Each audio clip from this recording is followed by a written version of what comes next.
del tema relacionado con la migración, que es un tema también fuerte en la relación bilateral. Y el doctor García Ochoa, que es especialista en temas ambientales y de energía, ella aconseja la agenda, tiene una agenda con Estados Unidos relacionada con el tema ambiental, pero además está todo el tema ambiental a nivel global también, donde apenas acaba de firmar el Tratado de París y ya está tiene que salir algunos, ¿no?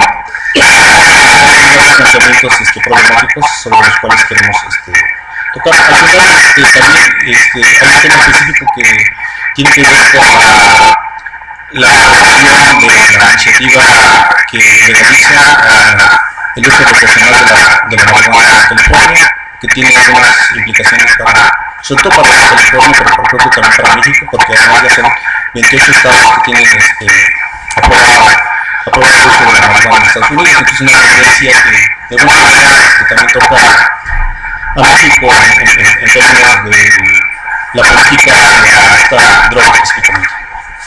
Entonces, bueno, sin más, agradecemos a todos aquí su presencia y pues habrá chance de participar. De eso se trata, de establecer un diálogo.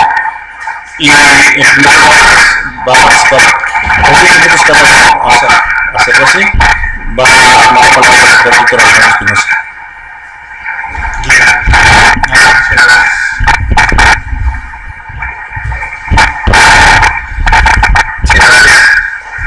Es bueno que nos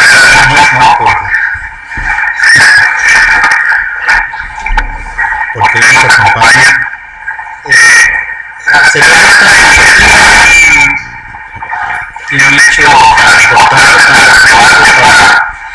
para México y para ustedes, como podremos ver enseguida, de lo que sucedió el día negro, el martes 8 de noviembre, en la elección de Estados Unidos. Como ustedes saben, el candidato republicano alcanzó la mayoría necesaria de asientos en el colegio electoral con 266, mientras la candidata demócrata alcanzaba 218 escaños. La cifra era 270, ¿no? para considerar que se ganaba la mayoría en el colegio electoral, que ahora en diciembre se manifestará, se dice formalmente, de acuerdo a los resultados, por el presidente Donald Trump, aunque hay iniciativas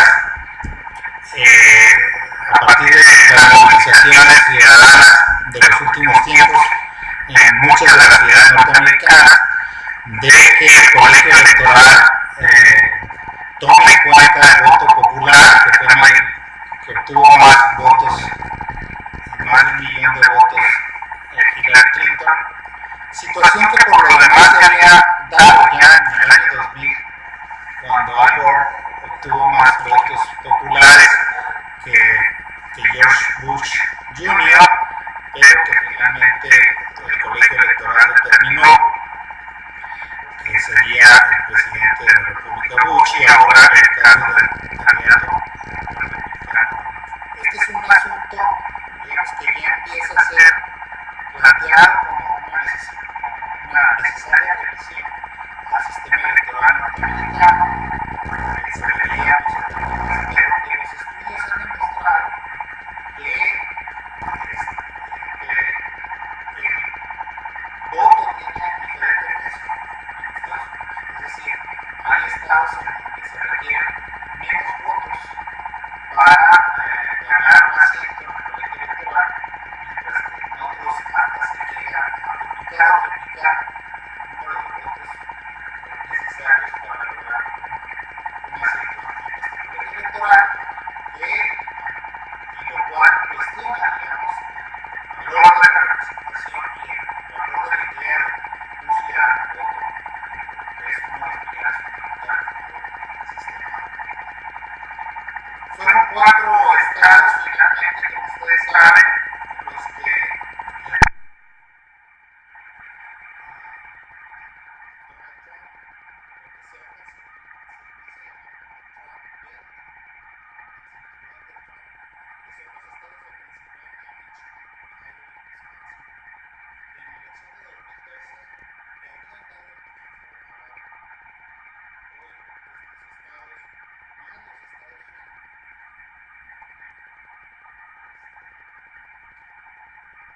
posibilidad de sentarse y discutir y de pensar lo que pasó, es que sí el voto fue de sectores blancos, ¿no? de población blanca, sí el voto provino en 40% del voto de las mujeres, el 29% del voto latino, que se pensaba que iban a comportarse de manera distinta por lo que había sido la campaña, pero se empieza a hablar de que es necesario relacionar esto con la estructura social norteamericana.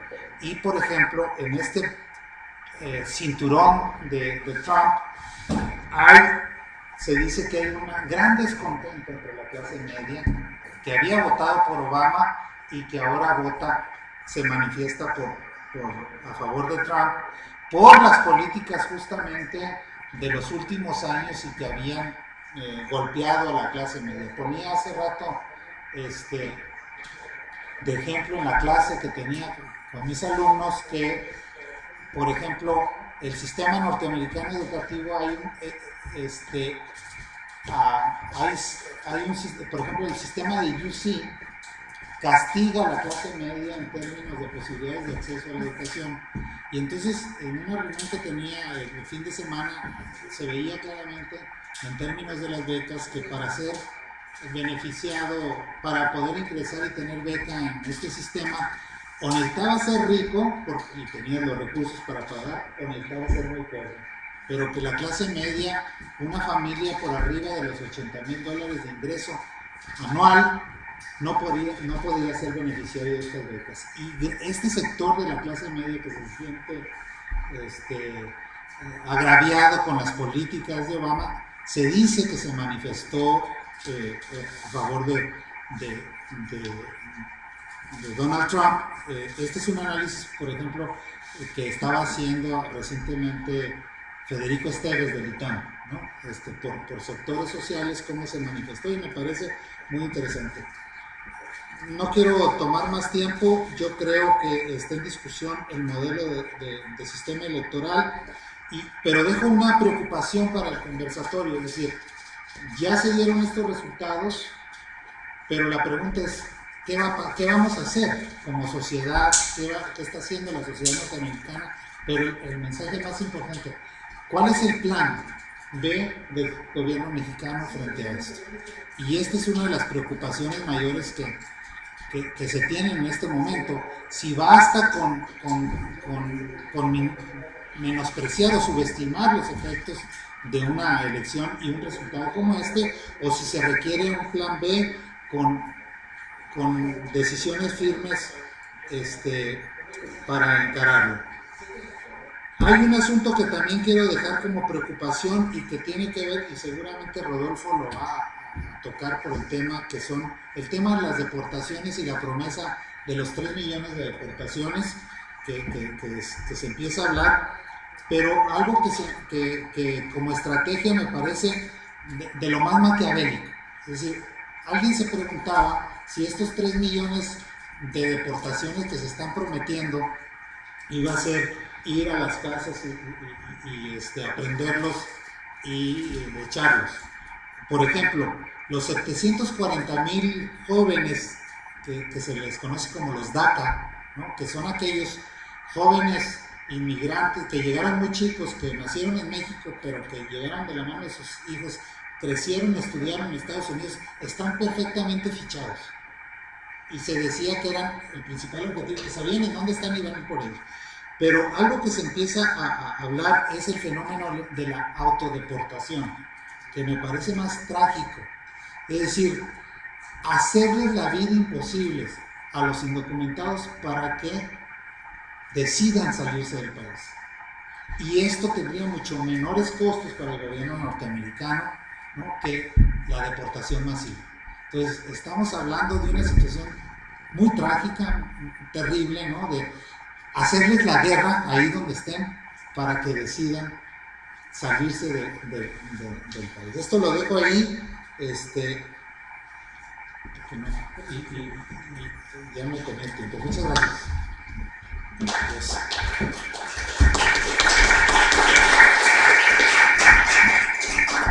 Gracias, Víctor. A continuación, el doctor Novedad Fuentes habla del tema económico. No sé. Yo hablo desde aquí. Yo soy desde aquí. Me está volteándose la pantalla. No sé si destapamos.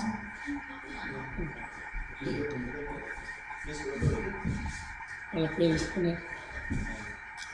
También. No, mucha tecnología.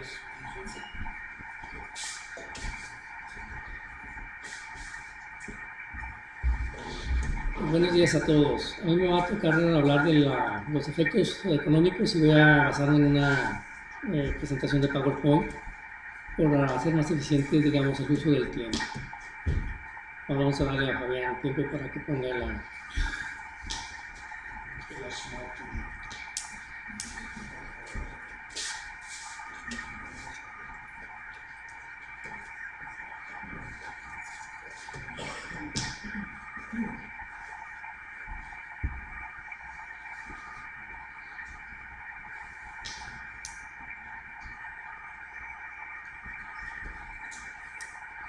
Bueno, voy a empezar a adelantar.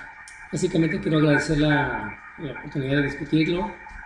Lo que voy a hacer es de una perspectiva disciplinaria como economista, a resolver algunas preguntas concernientes a la elección o a la elección del presidente Donald Trump, sobre todo estableciendo cuál es su impacto, cuál sería la evolución del tipo de cambio, que son variables clave, la inflación, la actividad económica y empleo, y finalmente terminar con cuál va a ser las expectativas de crecimiento para el 2017. Lo primero que tengo que decir es que la elección de Donald Trump fue una sorpresa. Y esto se puede demostrar cómo los mercados cerraron al alza, teniendo en cuenta que Hillary Clinton iba a lograr una victoria. Esto se puede ver aquí en el índice de acciones de Estados Unidos. Vean cómo está antes de la caída una línea azul, donde cierra con crecimiento positivo. Y después, cuando empiezan a dar los resultados, cae en negativo. Toca a fondo cuando el presidente Donald Trump, que es electo, hace su discurso diciendo que va a aumentar el gasto de gobierno para financiarse su modelo de crecimiento económico. Esta sorpresa genera incertidumbre, porque se conocía muy poco de su programa económico. Se veía que estaba plagado de amenazas de veto contra los acuerdos comerciales y que proponía una política diferente a la política norteamericana, que era aumentar la política fiscal de expansión del gasto público. Esta política de gasto público es contraria a la que usó Obama. Como se puede ver ahí, esta es una política monetaria, donde tiene una regla fiscal muy simple. Yo gasto para generar crecimiento económico, pero no puedo generar más allá de 2% de inflación. Y vean cómo el índice de desempleo disminuyó la línea amarilla y el índice de gasto de las familias se mantuvo constante. Entonces cambia también la política monetaria a fiscal. La victoria de Trump y su discurso generó que hubiera un cambio en los activos financieros y eso causó que se cambiaran 1.2 billones de dólares de bonos que estaban situados en rendimiento con alto riesgo a bajo rendimiento con poco riesgo. Y eso generó también expectativas de que la política de gasto en infraestructura que va a desarrollar generaría una inflación acelerada. Esto lo podemos ver, por ejemplo, cómo cayeron los mercados emergentes en los países como nosotros. Ahí se puede ver en el círculo rojo la caída de los mercados emergentes.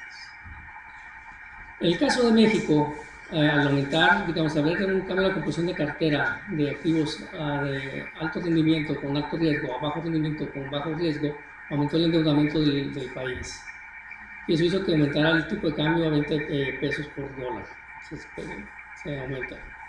Pero además, para mantener el financiamiento de la deuda, el gobierno aumenta la tasa de interés a 5.25 para que no salga la inversión o lleguen más. Y eso es una política netamente contraccionista. Vean el movimiento del tipo de cambio, vean la línea roja.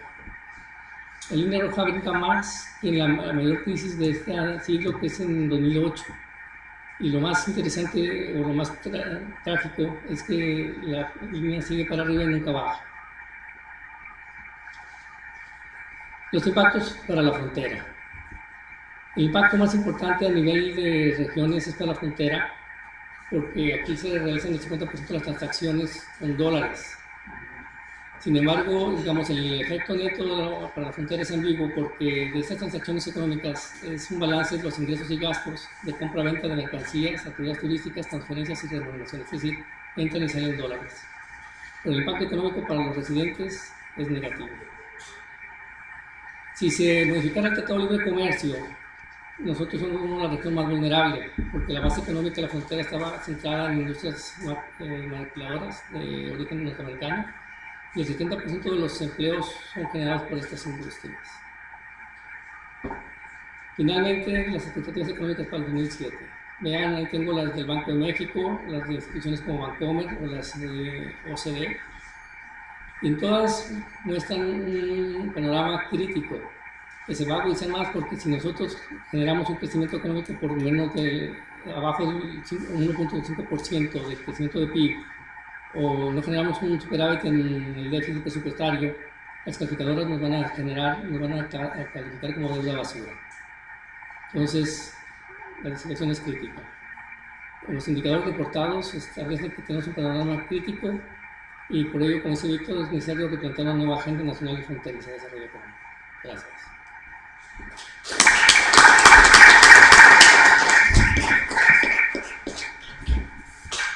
Gracias, doctor Fuentes. Enseguida le vamos a dar la palabra al doctor Rodolfo Cruz para que nos hable del tema migratorio. Por favor. Gracias, Vicente. Bueno, gracias por la invitación para estar aquí en este espacio discutiendo algunos de los temas que pues ahora sí son de cotidianos en los que tenemos que abordar el tema sobre la nueva administración que entra en vigor a partir del 20-21 de enero del 2017. Son distintos y diferentes los temas abordados por Donald Trump durante la campaña electoral. Hablo desde una manera muy llamativa la construcción del muro, la deportación de inmigrantes indocumentados, una mayor seguridad fronteriza, la revisión incluso de las visas de trabajo para Estados Unidos, la renegociación del NAFTA, salirse ya del Tratado Comercial del Pacífico, etcétera. Es decir, es una visión bastante negativa para México y lo menos que podemos hacer es abrir este tipo de espacios y empezar a discutirlos. La visión xenófoba del presidente electo y el equipo con que se está rodeando, porque ya ha dado unas señales de estos personajes que ocuparán el gabinete, nos muestra realmente, nos lleva a pensar que va a persistir esta visión antiinmigrante de la administración de Estados Unidos. El cierre de nuevos inmigrantes hacia Estados Unidos y más que el cierre, yo lo que veo más grave en una medida es pues la integración social, del proceso de integración social de los inmigrantes en la sociedad estadounidense. No tan solo en el mundo laboral, pero me preocupa mucho todo los que ya residen en Estados Unidos y por muchos años el proceso de integración. Algunos de estos datos se los comento. Él habló hace unos días de deportar entre 2 y 3 millones de indocumentados. Él habló específicamente de indocumentados que tuviesen antecedentes criminales o antecedentes penales. Eso hay que tenerlo en claro. Ahorita hay alrededor de 11.1 millones de indocumentados en Estados Unidos, no tan solo mexicanos, sino de todos en general. Cuando hizo esa aseveración de 2 a 3 millones, no habló solamente de los mexicanos, habló también de general. Mexicanos indocumentados son alrededor de 5.8, que son alrededor del 52% del total de migrantes indocumentados en Estados Unidos. Ese es el blanco de la población de las deportaciones posibles de Donald Trump y su administración. De estos 5.8 millones, 1.7 están en California y alrededor de 1.2 están en Texas. Es decir, entre California y Texas se lleva casi el 50% de los que están indocumentados.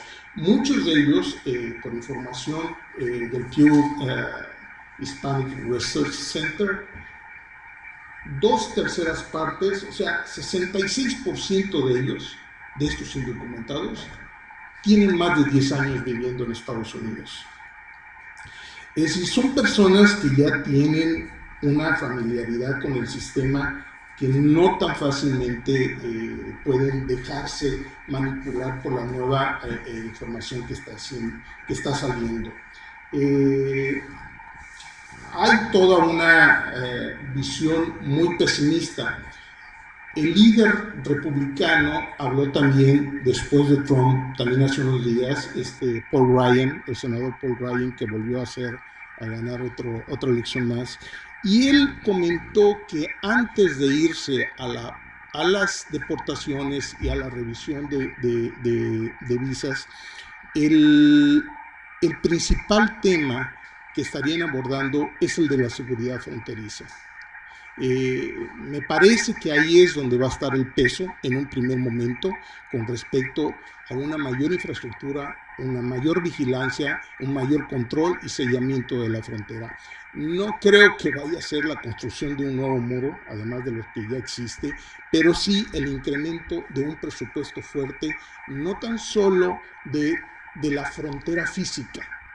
Yo creo que también él está hablando de una frontera administrativa para las visas, es decir, las visas que últimamente se habían incrementado sustancialmente se van a ver bajo revisión, y eso sí lo están mencionando mucho.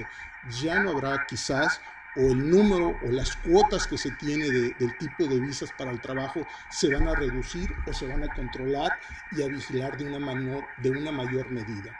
¿Por qué? Porque lo que no quiere es que estén llegando nuevos trabajadores. Él habló en esta misma semana, la semana pasada, de que incluso la migración calificada estaría bajo revisión. Yo me temo que ahí lo van a hacer desistir de lo contrario, algunas otras personas. Sin embargo, eso está ahí. Las deportaciones crecieron mucho en la administración de Obama. En el 2002 fueron alrededor de 165,000.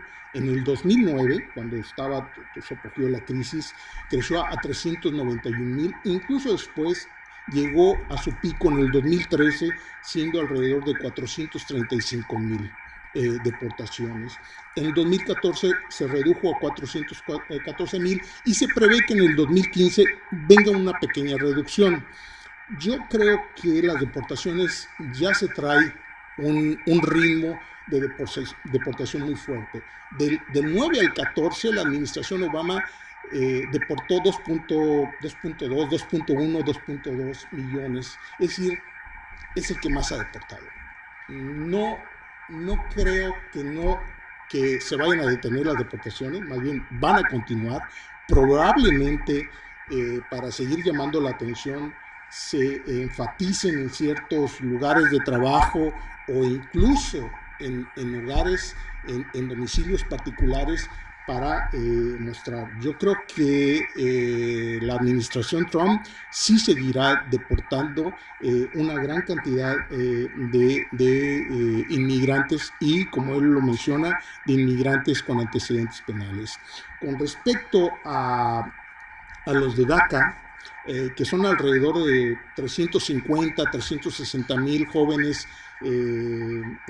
entre 18 y 30 años que se inscribieron en este programa. Tienen la información total, como mencionaba ahorita Víctor, y son probablemente que vaya a terminar ese programa, que no vaya a haber. Ahorita las asociaciones civiles están abogando fuertemente todos los días para que haya un perdón antes de que salga la administración de Obama, haya un perdón para este grupo de jóvenes. Sin embargo, yo lo veo muy difícil. Si no los han perdonado ya en todos estos años anteriores, difícilmente los vayan a perdonar en lo que vaya de aquí a enero. Son un blanco también de la administración de Obama. Seguramente no les van a extender ningún otro programa, porque aparentemente la lógica de nueva administración es ser muy dura en las cuestiones de inmigración. Es el cierre de fronteras para inmigrantes y tener un control de seguridad más fuerte. Ya me pasé. La parte de las medidas que tomará el gobierno mexicano me parece que de mucha relevancia, porque esas van a tener impacto tanto a nivel nacional, pero a nivel local. Creo que los efectos de la inmigración a nivel local de las comunidades fronterizas se van a ver fuertemente afectadas. Vamos a tener que seguir teniendo una gran cantidad de personas que se vean estancadas en las comunidades fronterizas. Tanto el gobierno nacional como los gobiernos locales han dado muestras que no están preparados para retener aquí a cientos o miles de inmigrantes deportados o en tránsito en estas comunidades fronterizas. El gobierno federal, junto con los gobiernos locales, tanto estatal como municipal, tendrán que verse, crear nuevos programas para poder atender a esta gente que se nos avecina para el próximo año. Pero sí, lo más fuerte, creo yo, es un poco lo que mencionaba Noé. La renegociación comercial México-Estados Unidos es la que puede impactar de manera estructural más fuerte y que impacte de manera particular los flujos migratorios. Lo dejo aquí para después una segunda ronda. Gracias. Muchas gracias, Rodolfo. A continuación, el doctor Rigoberto García Ochoa nos va a hablar de la agenda ambiental y los temas que, los aspectos que estarán ahí, pues están en duda, ¿no? Sí, muchas gracias, Vicente. Antes que nada, un agradecimiento por invitarme a estar en esta mesa. Creo que es muy importante que el COLEF analice, discuta estos fenómenos que estamos observando en el mundo. Quiero decirles que primero el Brexit y luego el triunfo de Donald Trump están expresando un malestar que existe de la sociedad a nivel global. Este malestar tiene que ver con que la globalización económica, sobre todo en su etapa neoliberal, en realidad ha generado una mayor desigualdad. Son cada vez menos, muy pocos los que concentran cada vez más el poder. Territorialmente, que digamos desde mi trinchera, que es de los estudios urbanos y ambientales, observamos que hay determinadas ciudades, regiones que han sido ciudades centrales, que es donde se controlan el poder financiero, el poder económico, etcétera, y una gran cantidad de nodos de ciudades, de regiones semiperiféricos y periféricos. Es decir, esta desigualdad que vemos a nivel económico también se observa, se palpa perfectamente a nivel territorial. ¿Cuál ha sido la respuesta? Bueno, vimos que la gente ya está harta del sistema político y económico actual. Surgieron dos visiones, la de Sanders, por el lado de la izquierda, y la de Trump. Desgraciadamente ganó la extrema derecha. Y una de las cosas en este sentido y es lamentable porque obviamente el discurso de Trump es un discurso xenofóbico, racista, etcétera. Pero es algo, si observamos un poquito de historia, si leemos un poco sobre la Gran Depresión de 1929, vemos que era un escenario similar. Viene la crisis ahí en Estados Unidos, se incrementa el racismo, la xenofobia, etcétera, y es hasta después de que termina en la etapa de posguerra cuando se llegan los únicos 30 años en que ha funcionado el capitalismo realmente. Pero el sistema donde Estados Unidos era el imperio, pero se cae ese sistema a principios de 1970 y entra este nuevo sistema que cayó en el 2008 y que era un sistema muy raro. ¿Por qué? Porque la característica inherente de la economía global es que los flujos comerciales y de capital fluían entre Estados Unidos y entre el resto del mundo, pero era que los flujos de excedente las ganancias, sobre todo de Japón y de Europa, llegaban a Wall Street. Y así se estaba con este sistema financiero hasta que cayó. ¿Por qué? Porque el capitalismo sí es un sistema de codicia, de avaricia. Es raro que pueda existir el autocontrol, digamos, en este sistema, y pasó lo que tenía que pasar.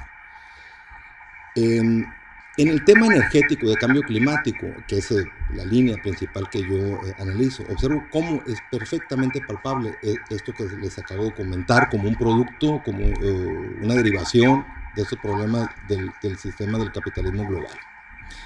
Se nos ha vendido la idea de que el Tratado de París es un gran tratado, de que por primera vez se logró un acuerdo vinculante. Y esto me interesa mucho, de verdad me da mucho gusto que esté la gran mayoría aquí en esta reunión, que sean estudiantes. Yo les aconsejo que lean este famoso Acuerdo de París y se van a dar cuenta que lo único que es vinculante es de que cada 5 años los países firmantes dicen, estos son nuestros compromisos, y se están comprometiendo a cada 5 años, está renovando esos compromisos supuestamente más ambiciosos, pero no hay nada vinculante que diga que limitan las emisiones. 32 países que concentran alrededor del 45% del PIB mundial y que solamente vive 13% de la población, emiten casi la mitad de las emisiones de dióxido de carbono en el mundo. China, porque son 1.500 millones, emite alrededor del 25-27%, y el resto, que es 20 y tantos % por el resto del mundo. Ahí se muestra claramente estas diferencias precisamente que les estoy comentando. Trump dice de que el cambio climático es un invento de los chinos, que no existe. Si es verdad lo que comentó en campaña a Trump, es que en realidad es bien diferente porque son puras especulaciones, no sabemos realmente cuál va a ser, hasta dónde va a cumplir Trump, pero es un caso tan raro porque recuerdan cuando inició como candidato republicano, nadie creía, este no va a ganar, fue ganando uno tras otro hasta que ganó. Entonces yo creo que sí va a cumplir muchas de las cosas que dijo, de una manera quizá más moderada, pero sí es cierto lo que él está mencionando, que no cree en el cambio climático. La cuestión de la mitigación se va a venir abajo. ¿Y qué países se van a ver beneficiados? Pues yo creo que Canadá por el petróleo, México quizás implementar una política energética real, no sé, hablo en términos económicos, pero en términos ambientales estaría todo este problema. Pero vaya, esta desigualdad yo también quisiera, solo para terminar mi participación, verlo a nivel territorial urbano en las ciudades de la frontera norte de México. Creo que se nos ha vendido la idea de que el país se va a caer porque ganó Trump, etc. Yo no creo que el país se vaya a caer. Bueno, si se cae, es mi punto, no va a ser por Trump. Yo creo que el país ya tiene muchos problemas y que nosotros como sociedad, tanto el gobierno, nosotros como sociedad, no hemos atendido esa realidad. ¿Qué es lo que puede pasar? Bueno, quizá no sabe más de esto que yo, pero si sube los aranceles, yo creo que algo benéfico sería que el consumo interno del país se podría subir.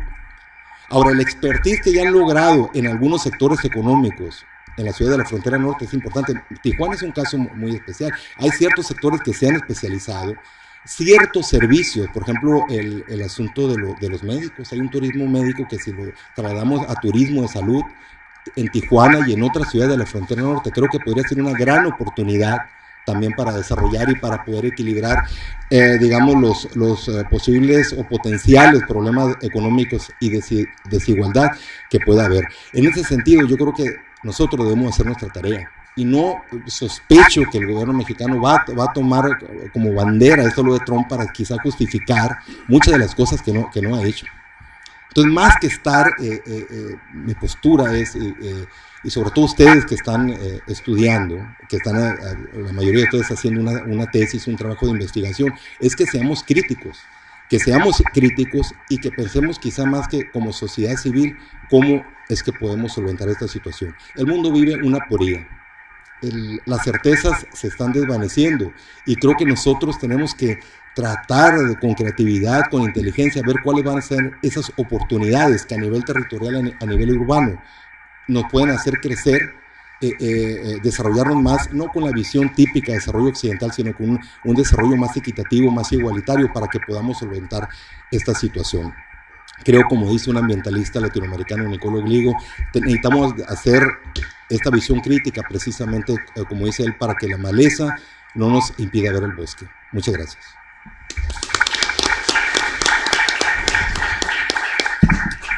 Gracias, Roberto.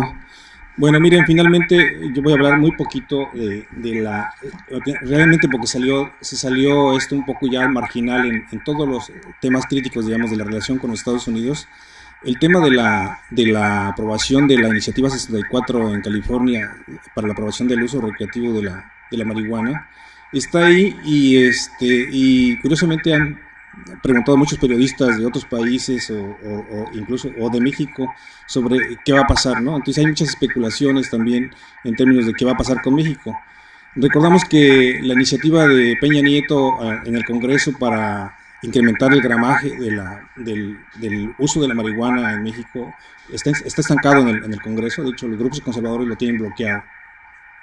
Y es muy curioso porque en California la aprobación de esta iniciativa tampoco fue aprobada de manera apoyadora. Fue el 56% de los votantes lo hicieron a favor de la iniciativa. Entonces tampoco es así como muy...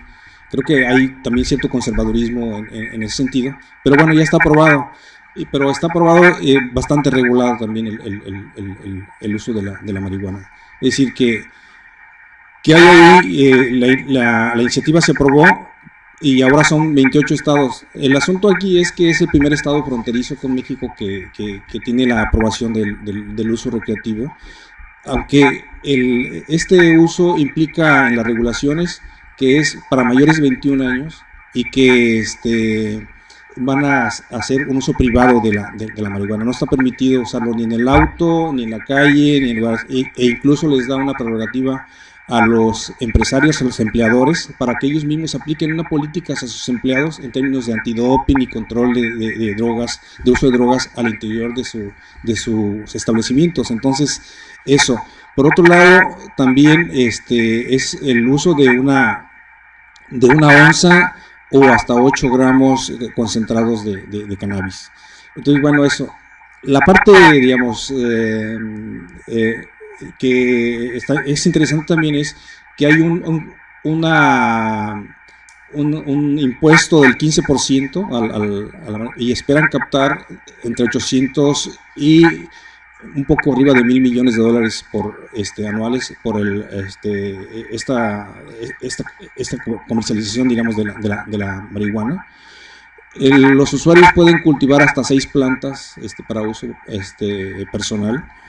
Y entonces, y habrá un impuesto que, bueno, los gobiernos locales van a tener mucho control sobre esto y habrá un impuesto adicional a los que cultiven marihuana para uso comercial. Entonces creo que hay ahí una serie de cosas que nos enseñan en términos de cómo regular el uso de la marihuana. Ahora, ¿qué pasaría o qué está pasando con el mercado de la droga en esta región, sobre todo?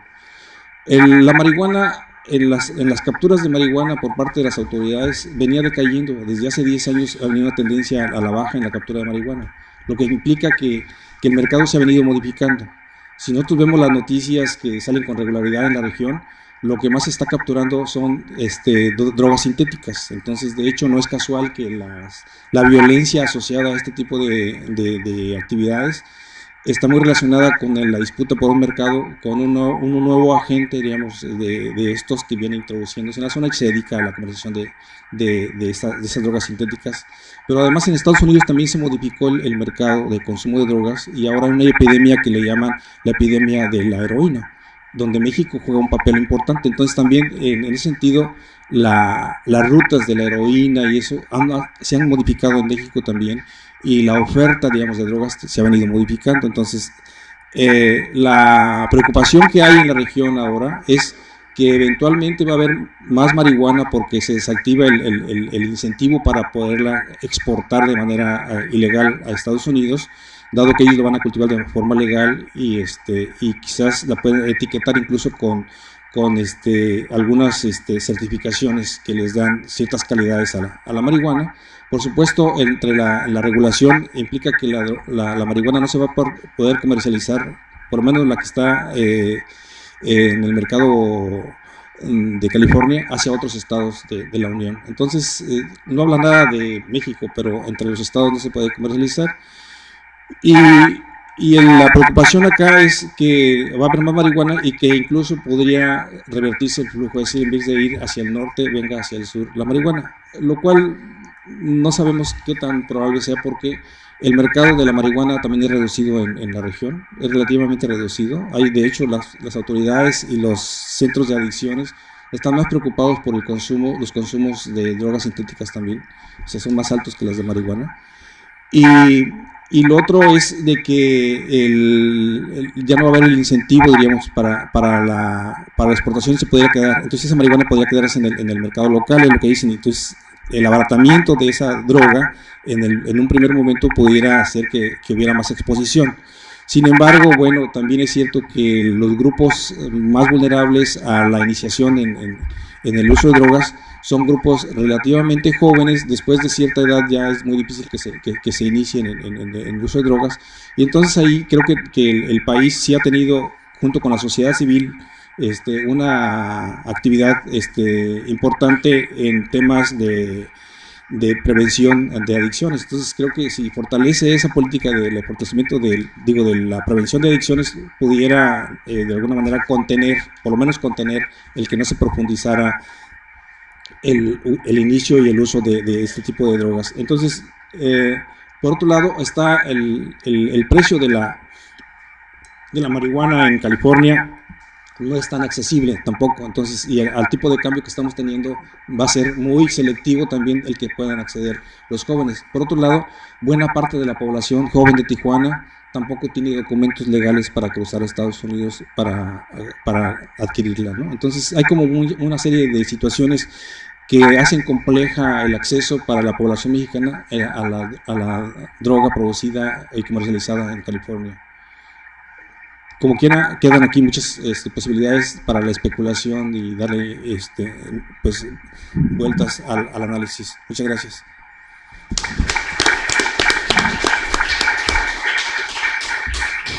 Pues abrimos en este momento el micrófono para quienes quieran participar y por aquí.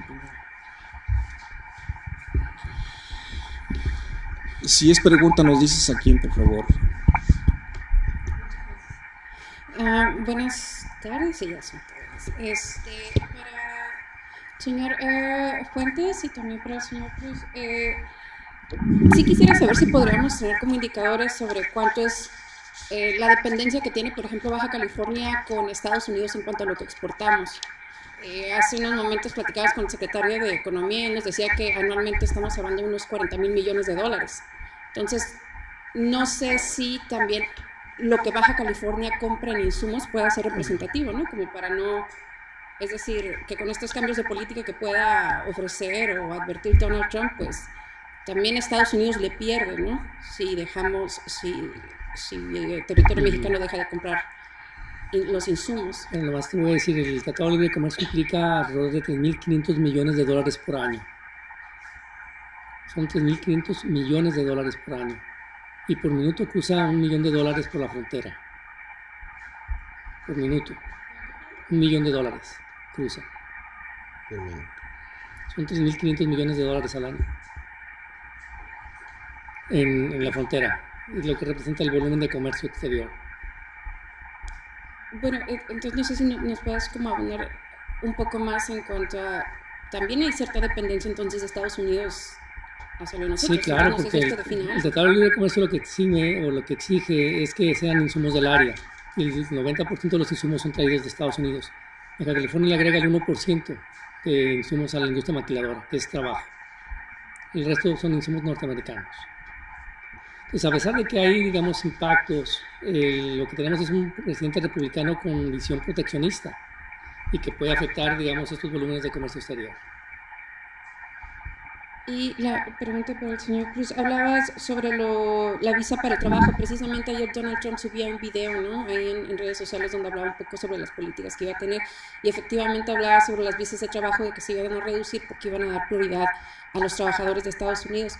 En Baja California y en otros estados del sur, precisamente, sobre todo en el trabajo del campo, en áreas como San Quintín o Valle por Algodones en Mexicali, se tiene muchísima mano de obra, ¿no? De estas visas temporales que se llevan a los campos agrícolas de California.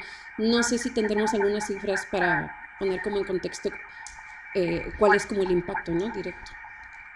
No, yo creo que todavía no hay esa estimación de este particular grupo de los que mencionas. Yo creo que el recorte de las visas, eh, vaya, no sé si tenemos que hacer un análisis, y tiene que ser un análisis sectorial y un análisis regional por parte del impacto de lo que quiera él cerrar.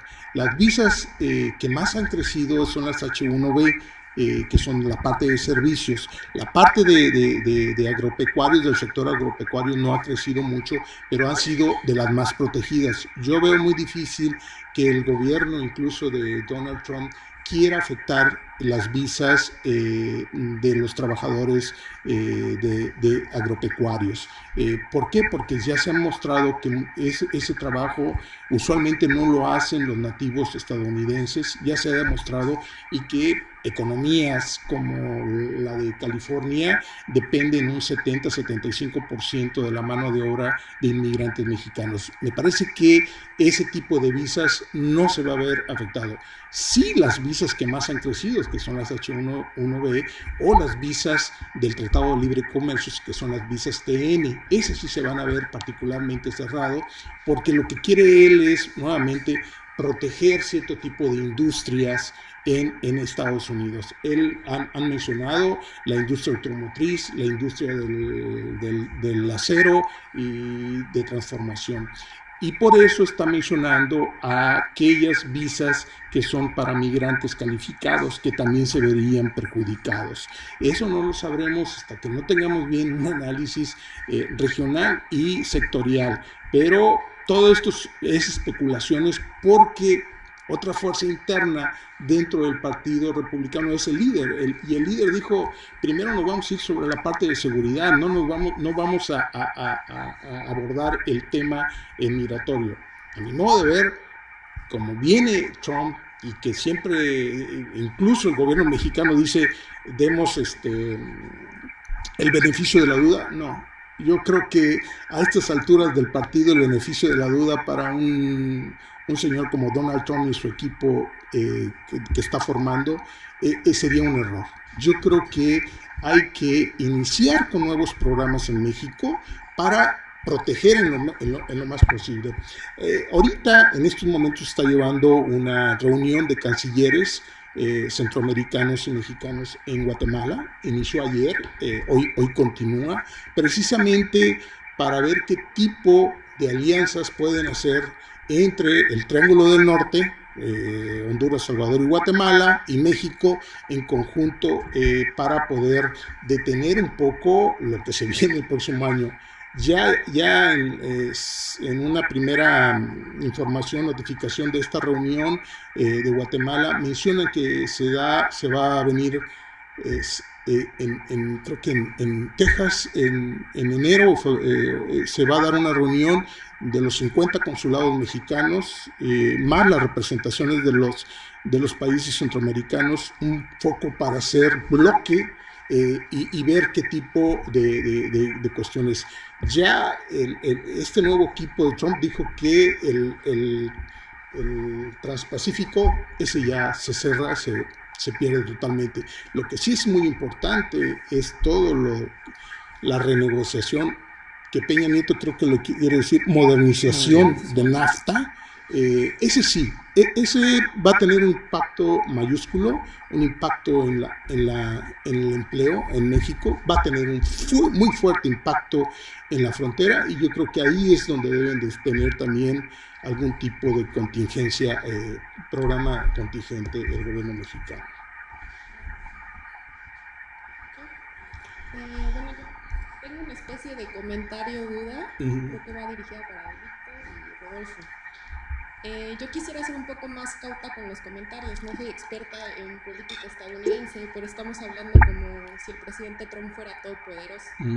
Y se nos olvidamos que, bueno, somos latinoamericanos, vivimos en democracias presidencialistas, y que el presidente de Estados Unidos es uno de los más débiles presidentes que existe en todo el mundo, y que muchas de las competencias, sea comercio, hacer tratados comerciales, declarar la guerra, aquellos que dicen que Trump va a desatar la Tercera Guerra Mundial, depende del Congreso estadounidense, por más retórica que este señor haga o diga. Y es interesante ver cómo está la conformación del Congreso estadounidense, porque si bien tiene mayoría, no es una mayoría absoluta, y para hacer incluso cualquier revisión de un tratado comercial necesitas 2/3 partes, tanto del Senado como del Congreso. Y Trump no tiene eso, necesita negociar con los demócratas.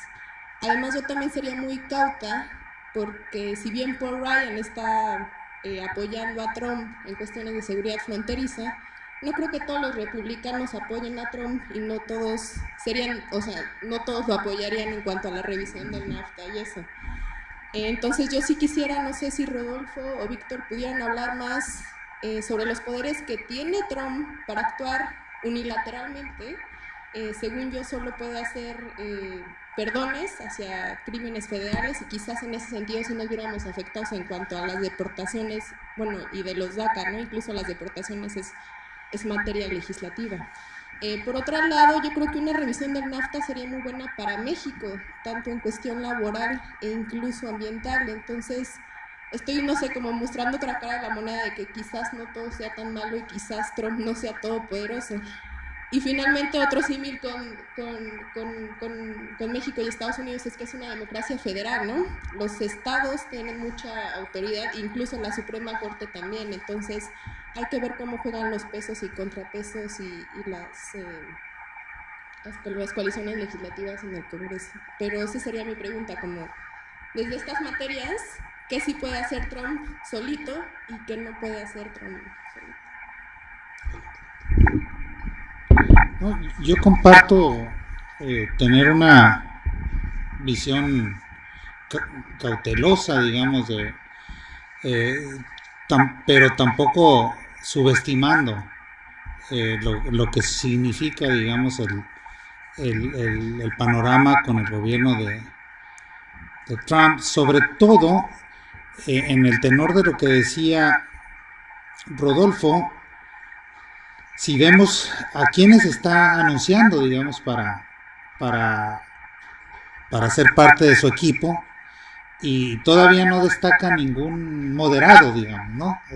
Las posiciones van a ser muy claras en términos de la visión, incluso posiciones muy racistas en algunos con trayectorias. En ese sentido, comparto el hecho de que es un sistema presidencialista y bueno, en un sistema presidencialista justo es literal. El presidente tiene un poder importante, digamos, no es un sistema parlamentario en donde el Congreso pudiera neutralizar muchas de las posiciones del presidente, y sí, efectivamente, había la expectativa de que los demócratas pudieran ganar el Senado, pero ambas cámaras las gana el Partido Republicano, como bien dices, a lo mejor no con mayoría absoluta o no con mayoría calificada, que se requiere y que van a tener que tejer alianzas, y con algunos republicanos que no están de acuerdo totalmente con las posiciones de Donald Trump. Eso está claro, pero de todos modos hay que preocuparse un poco por que el Congreso tiene mayoría republicana. Y me preocupa más en este contexto de exacerbación de las posiciones racistas y xenófobas, los que se convierten de repente en más papistas que el Papa. Sucede mucho es decir, aquellos funcionarios que a lo mejor eran racistas de closet, ¿no? Y que en un contexto en donde su jefe, el presidente, está manifestando explícitamente, u otros funcionarios como el fiscal, etcétera, posiciones muy racistas, que asuman este papel. Y me refiero a cuestiones tan cotidianas como la pasada, ¿no? Es decir, el funcionario de inmigración, que hay muchos que son muy racistas y que dicen, pues te quito la visa. ¿Por qué? Porque te la quito. O sea, no hay ningún... Es decir, es quedar bien con esto que ellos suponen que ahora va a ser la política, aunque no sea así, de quitar visas arbitrariamente, por ejemplo, o a ti te niego la pasada, o te maltrato, o decido retrasar las revisiones. Es decir, me voy a tardar 5 minutos en que pase cada auto y no pasa nada. O sea, ese es mi poder. Ese ambiente, digamos, que creo que sí se va a exacerbar, aun cuando no hay una disposición, o aun cuando sea enero, cuando llegue el nuevo presidente, ¿no? Entonces, esas cosas me preocupan. Y termino diciendo algo que ya está teniendo repercusiones para la coyuntura política que vamos a vivir en México, que es el 2018, ¿no? Ya hay toda una interpretación de, por ejemplo, a quién favoreció el triunfo y a quién no, ¿no? Ya se está especulando y se dice que la que más perdió fue Margarita Zavala. ¿Por qué? Porque hay un ambiente en el que hay una reprobación del transmitirse el poder en parejas, ¿no? Que esto es lo que está mandando el mensaje con la derrota de Hillary Clinton. Y ayer, muy curioso, el güero Castañeda, Jorge Castañeda, anunció ya su candidato. Ya no esperó todo lo que había propuesto de un solo candidato independiente y que iban a hacer un proceso, etcétera. Él dice, ya, porque la coyuntura exige un experto en política exterior. Y los únicos que sabemos de política exterior y que podemos ser presidentes en este país es José Antonio Meade y yo. Y como yo soy mejor que Meade, pues ya me declaro candidato y ya soy desde ayer. Y ya es candidato Jorge Castañeda porque es el momento de la política exterior, dice él. Y otros que dicen que quien más ganó fue AMLO porque coinciden en este proyecto antiglobal, ¿no? Que es la paradoja, ¿no? O sea, el candidato de derecha es el más antiliberal, con un proyecto más antiliberal en el país del liberalismo, ¿no? O sea, es realmente una paradoja y se dice en ese discurso que el que más gana en México, porque son coincidentes, que no comparto esto, pero eso es lo que está en el ambiente. Entonces, lo que estoy tratando de decir que el gobierno actual en México va a ser muy cauteloso porque le está en juego también la sucesión presidencial, ¿no? Es decir, no creo yo que vaya a haber una postura frontal frente al gobierno y un plan como el que están exigiendo muchos ciudadanos, que es una posición muy firme de defensa a través de los consulados, de tejer redes con organizaciones no gubernamentales o de la sociedad civil, con partidos políticos como el demócrata y el republicano, porque hay republicanos que están en contra de Donald Trump. Es un activismo, un plan de mucho activismo frente a lo que viene en Estados Unidos y desde luego el Tratado de Libre Comercio con alternativas. Defensa de la ciudad de Santuario, por ejemplo, no lo veo. O sea, es un buen deseo, pero no lo veo dada la coyuntura por la que atraviesa México, ¿no? Y el partido en el gobierno. Entonces, bueno, yo estoy... Sí, bueno, yo tengo una posición sí distinta. Es decir, no quiero ser alarmista, pero yo creo que desde que surgió Trump como candidato, lo que dominó fue esto, la cautela. Es decir, todo el mundo lo veía cauteloso, no va a llegar, no va a ser candidato de los republicanos, no va a poder. Al final de cuentas está ahí. Y las primeras señas de su gobierno son de corte ultraderecha. O sea, si vemos a Sessions, al otro Bolton, el nacionalista, o sea, son gente con una trayectoria muy racista y muy fuerte. Yo entiendo, no hay que ser alarmistas, Isabel, pero yo creo que sí es, esto que se presenta es una crisis muy profunda, que yo creo que es la oportunidad de México de voltear hacia adentro, de fortalecer un mercado interno, porque no le va a quedar de otra, ¿sí?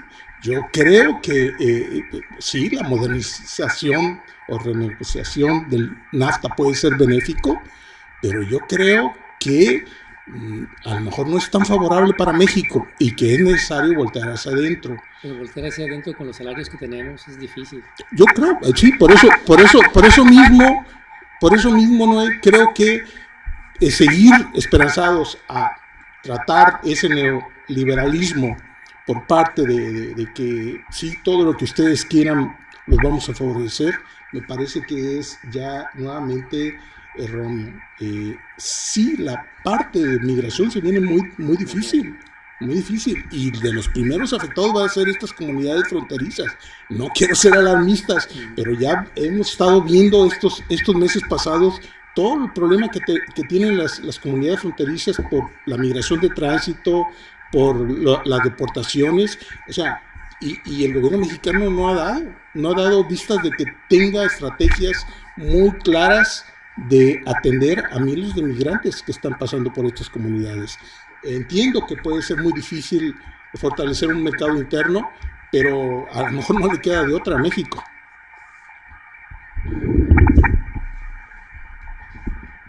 Sí, allá.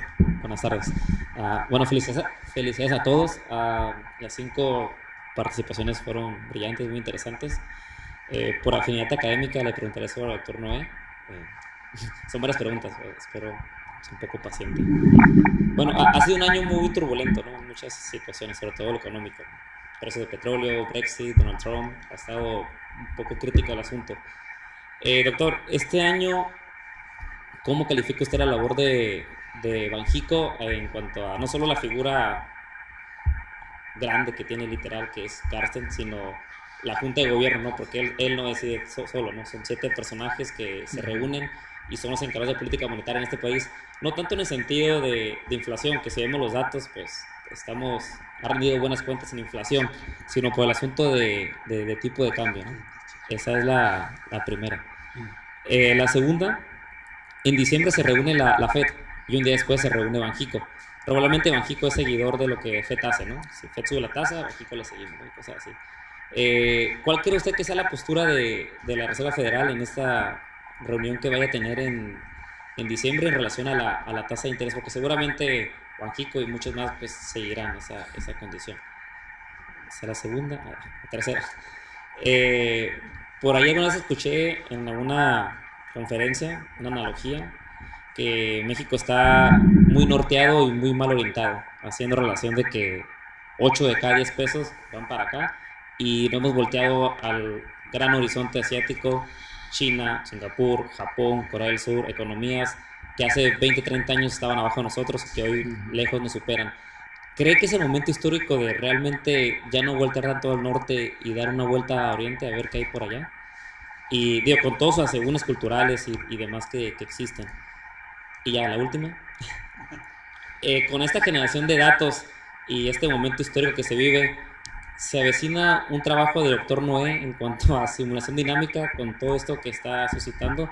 Le inquieta, le llama la atención este fenómeno político-económico que está surgiendo para, desde esta herramienta que usted domina perfectamente, prever qué va a pasar en el futuro. Es todo. Muchas gracias. Proyectar. Un poquito más y es un examen de grado, ¿no?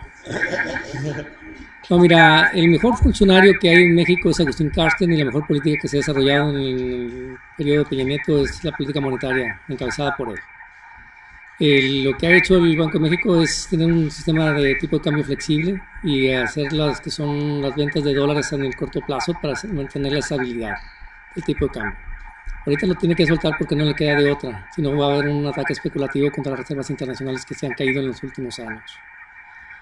Con respecto a la tasa de interés, es muy probable que la Fed aumente la tasa de interés y que México tenga que aumentar la tasa de interés por encima de la Fed, porque es la única manera de atraer capital internacional para mantener la deuda. Pero nos va a incrementar el costo de la deuda y va a ser una política, digamos, contraccionaria en la economía nacional. En cuanto a la simulación, el padre de la simulación dice que el futuro es impredecible, pero hay que analizarlo, y para eso están las técnicas de simulación dinámica. Entonces, lo que tenemos que hacer es usar estas tecnologías para aprender un poquito del futuro porque va a estar muy incierto. Ok, gracias. Gracias. ¿Alguien más? Por allá.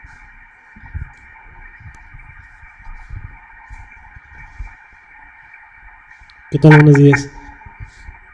Más que nada es como una reflexión que estoy pensando, escuchando todas las conversaciones que se van dando.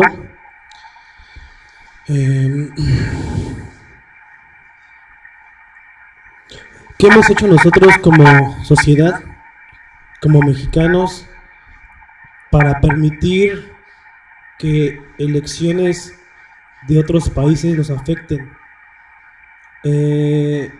Si no mal entiendo, como mexicanos provenimos de una raza indígena que fue capaz de crear el cero, que fue capaz de innovar, hacer investigaciones astrológicas, donde perdimos el camino como sociedad, como mexicanos, que estamos a expensas de un gobierno vecino que nos afecta en lo económico, en lo político, si quieren hasta en lo emocional también. Y una pregunta así en específico al doctor García.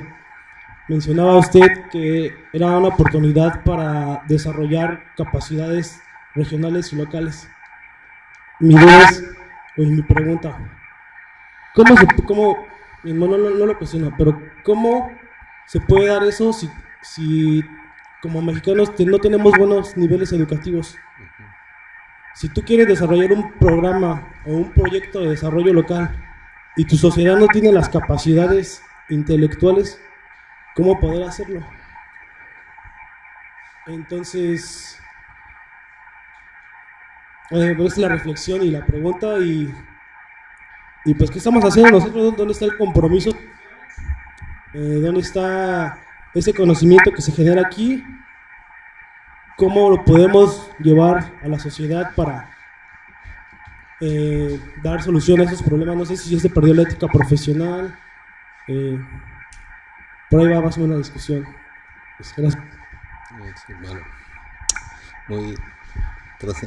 es una pregunta muy trascendental lo que el comentario que acaba de hacer. Estaba pensando cuando hablas tú en la teoría de descolonización, la filosofía de liberación, porque tú preguntas en qué momento, ¿no? como nos perdimos en esto. Yo creo que esta visión de que la historia nace en Europa, yo creo que ese es el gran problema, porque como tú bien dices, nosotros tuvimos sociedades ancestrales con gran conocimiento, y creo que esa visión de la modernidad es lo que nos está llevando precisamente a todo esto. ¿Por qué? Porque tú también creo que empezaste tu comentario a decir, es que nosotros, ¿por qué nos afectan las elecciones de otros países? Queramos o no, somos un sistema, estamos interconectados precisamente por estas relaciones de poder. Máximo si estamos enseguida precisamente de un país como los Estados Unidos. Yo creo que sí tenemos que reflexionar más en nuevos paradigmas de desarrollo. Si seguimos creyendo, mi punto, yo creo que todas esas propuestas teóricas y conceptuales que de la dependencia y de la teoría del sistema mundo de Wallenstein hoy están cobrando más vigencia. Para que exista un centro tiene que haber una periferia. ¿Sí? Entonces, estamos conectados. Esto no quiere decir que tengamos que tener una visión de víctima. Al contrario, es ahí donde nosotros tenemos precisamente que actuar, pero creo que si seguimos con este paradigma occidental del desarrollo, de que es la única visión de desarrollo, nunca vamos a poder salir de donde mismo. ¿De cuántos años tenemos como país independiente? Y seguimos teniendo todo ese tipo de problemas. Es una reflexión obviamente que puede ser muy general, no específica, pero creo que sí nos la tenemos que hacer. Es decir, creo que tenemos que pensar en un desarrollo social más equitativo, amarrar de alguna manera la cuestión de los capitales, esos procesos de acumulación constante, es decir, pensar que desarrollo es equitativo a crecimiento económico perpetuo es un grave error. Creo que si empezamos a pensar por ahí, quizá por donde menos nos imaginemos es que se puedan hacer cambios, y eso solamente yo estoy convencido que lo vamos a hacer dentro nosotros como sociedad, no por parte del gobierno. Eso es yo soy un incrédulo completo de la capacidad que tenga el Estado realmente como para hacer estos cambios. Al contrario, el Estado ha servido precisamente para llegar a este nivel en el que estamos. Pero también creo de que estamos pasando, yo estoy convencido que estamos pasando a una siguiente etapa del capitalismo. No sé hay una dialéctica aquí. Creo que sí estamos entrando a una nueva etapa en que quizá ya esta globalización tan obscena no sea tan obscena. Y por ahí, insisto, creo que pueden salir algunas oportunidades. Gracias. ¿Alguien más?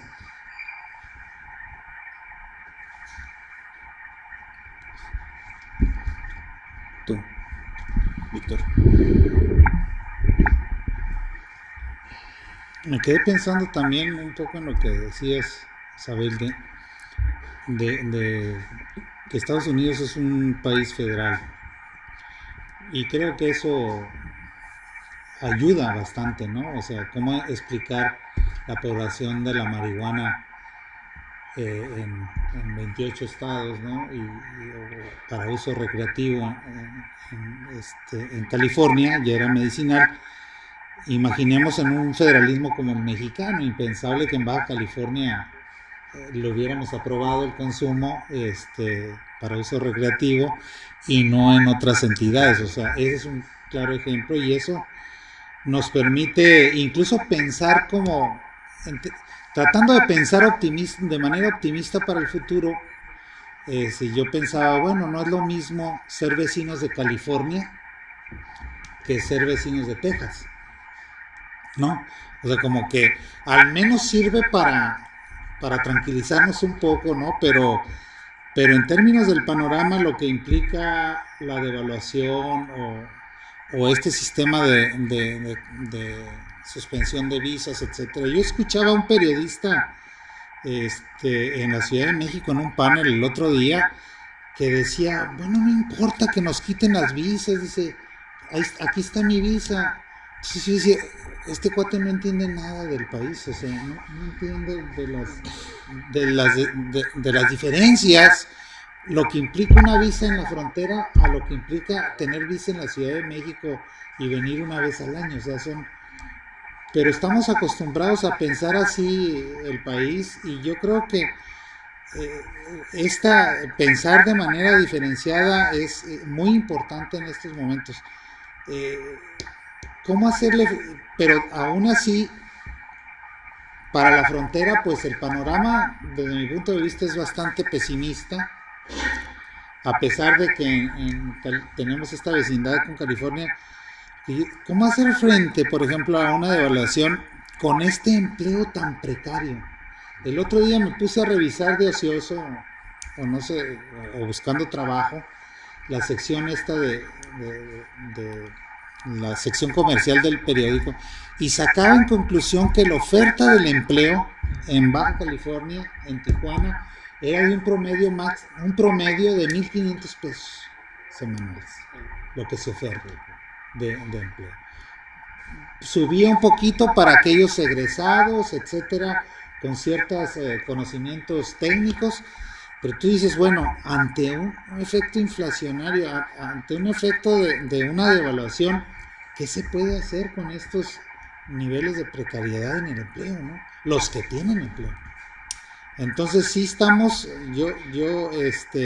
sí me preocupa mucho y no te digo, no como este periodista de la Ciudad de México, ¿no? Que se reía, ¿no? Y dice, pues ¿qué tan problemático puede ser no tener visa? Mira, aquí está mi visa, si quieren la rompo, ¿no? Entonces, sí tenemos que ver de manera regional, digamos, el impacto, lo tenemos que ir viendo, lo iremos viendo, ¿no? Y así como en algún tiempo la frontera era así como el laboratorio de la modernización económica y luego política en los años 80, híjole, ahora el modelo que se prevé es bastante preocupante, al menos, ¿no? Y me preocupa más que el plan B de los gobiernos y de los 3 niveles de gobierno sea simplemente un discurso, ¿no? De no se preocupen, todo va a estar bien, hay que tranquilizarse. Yo creo que eso no es lo que hace falta. Y pongo el ejemplo claro de migración ahora ante las oleadas de migrantes haitianos, ¿no? Y africanos.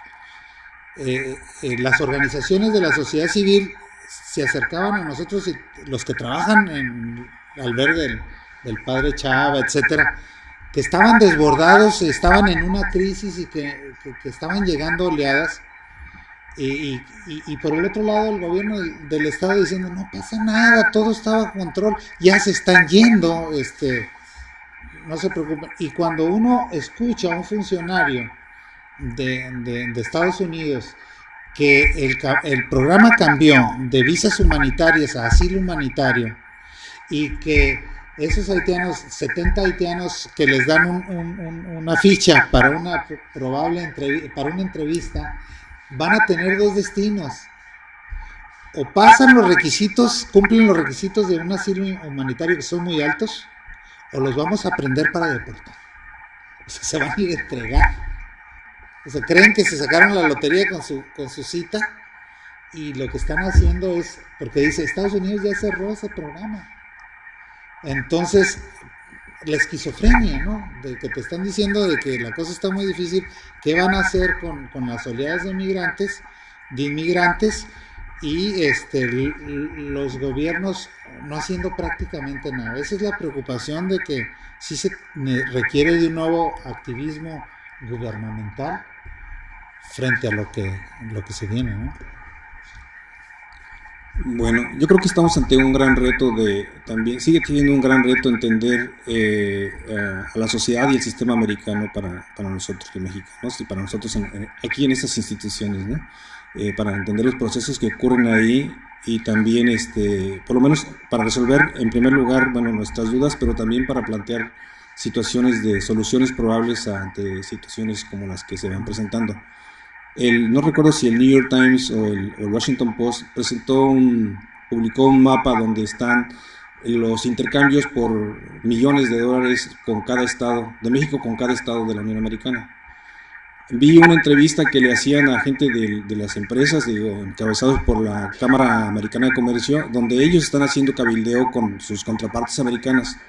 Pero hasta ahora no he encontrado, digamos, la parte oficial mexicana del gobierno que esté cabildeando con los representantes de los estados y los gobernadores de los estados, en los cuales tiene más impacto, diríamos, ese intercambio en términos del empleo o de las variables económicas que son afectadas regionalmente en esos lugares. Es decir, los representantes finalmente ahí en ese sistema sí son representantes reales, ¿no? Existe una vinculación muy fuerte con las comunidades de votantes.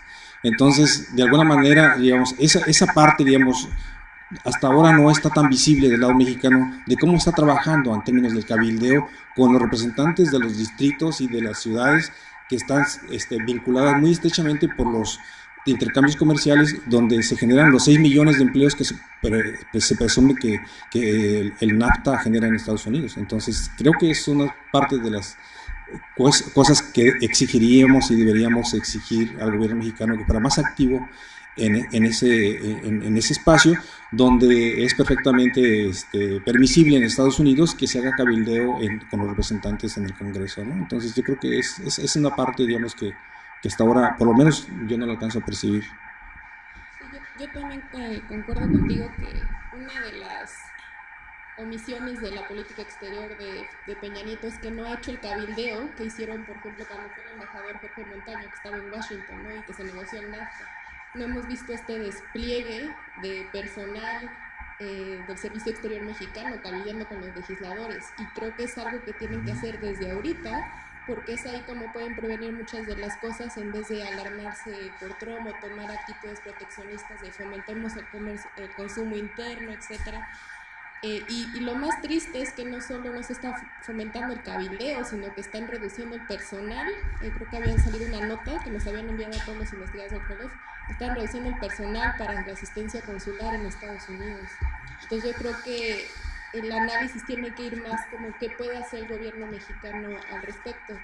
Y otra cosa que creo que es importante que debe presionar el gobierno mexicano es por el Obamacare, porque yo veo muy ligado lo del Obamacare, el tráfico de estupefacientes, en particular la heroína, y las necesidades que tiene la población estadounidense en cuanto a acceso a medicamentos. Y creo que esa es una cuestión que nos va a afectar mucho a nosotros por lo que el tráfico de drogas implica, y es una cuestión doméstica en Estados Unidos, y no se ha hablado mucho de esto en los análisis. Y también quisiera preguntarles, quizás a Noé, las tendencias de las remesas, ¿no? ¿Cómo van? Y si es cierto, si puede hacer algo Trump al respecto, porque nosotros somos muy dependientes de las remesas, y más ahorita con los precios del petróleo tan bajos. Entonces, las remesas ahorita es la segunda fuente de ingresos para el país. Lo que intenta Trump es ponerle un impuesto a las remesas o pedirles documentos legales cuando vayan a hacer el depósito en los bancos para enviar las remesas. Las dos son medidas que van a afectar, digamos, el flujo de remesas al país. ¿Y se puede hacer? Se puede hacer, claro que sí. ¿Unilateralmente? Sí. Entonces ahí es solo comentarios. Bueno, pues si no hay más intervenciones, comentarios en la mesa. Bueno, nada más dos cositas. Una, que sí, nos hace falta más el análisis de la integración de los inmigrantes en la sociedad estadounidense, sobre todo temas como este del Obamacare. ¿Qué va a pasar? Obamacare parece que va a desaparecer, por lo que ha dicho todo. La tendencia es que lo va a eliminar, va a crear otra cosa. Aparentemente va a perjudicar a gran parte de la población que votó por él mismo, ¿no? Pero bueno, sí falta un análisis. Pero la otra es qué tipo de integración ahora esperaríamos de los inmigrantes dentro. Yo sí creo que sí es un problema regional, sí creo que va a haber muchos problemas. Tienen que destinar mayores presupuestos a los 50 consulados americanos para un mayor activismo de protección a los inmigrantes. Eso yo lo doy por hecho, se tiene que dar, porque si no, sí van a estar muy, muy desprotegidos. Y el otro punto es que sí, hay que reaccionar. La importancia de reaccionar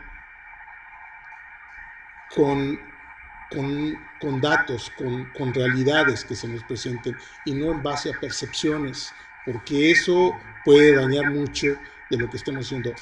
Como institución académica, me parece que estamos en un momento con una responsabilidad, tanto profesores, investigadores, estudiantes, en una coyuntura muy importante, que quizás no la dimensionamos en su totalidad, pero yo creo que sí tenemos una responsabilidad muy fuerte de poder diseñar nuevos programas y proyectos de investigación ante esta nueva etapa. Yo sí creo que estamos empezando una nueva etapa muy difícil en varios sentidos, comercial, económica, de relaciones internacionales con Estados Unidos, de migración ya ni se diga, y que van a afectar, por supuesto, a las comunidades fronterizas y a toda la sociedad mexicana.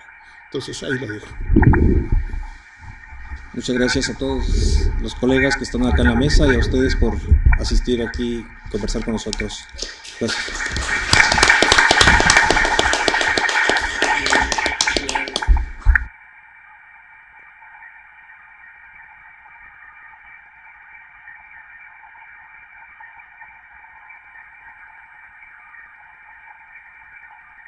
Sí, muy...